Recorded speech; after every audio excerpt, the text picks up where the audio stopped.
The one thing that you can say about South Africa in 2015 is that the status quo is not sustainable. The brother of Mbeki, the former South African president, made a speech fairly recently in which he predicted that South Africa would one day face a Tunisia Day, i.e. a reference to the uprisings in the Arab world, suggesting that South African citizens would rise up against the current system of political rule. Well, in many ways, that is already happening. He predicted it could occur in 2020. I think we're beginning to see the stirrings of it right now. What the Marikana strike and massacre have done is forced many South Africans to question the basic tenets of procedural democracy. In many ways, South Africans, like many of us around the world, are trapped in a choiceless democracy.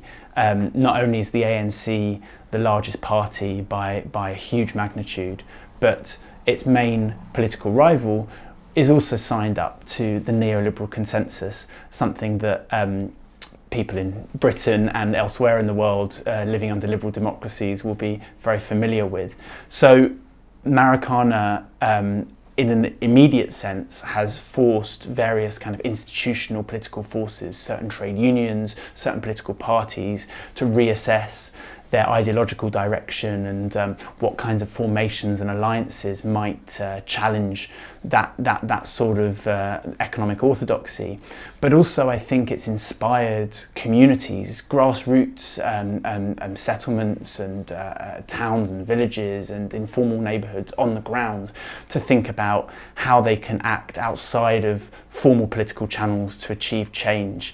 One of the most inspiring things I found in Marikana, and that I talk about in the book, is that communities that are scattered right across South Africa, far from Johannesburg and far from the Marikana where the massacre occurred, communities who are engaged in struggles over eviction, over the delivery of local municipal services, over corruption in the local political parties. They have renamed themselves Marikana because it has become a byword for resistance. The last section of the book is entitled The Rise of the Marikanas, and the plural is very much deliberate.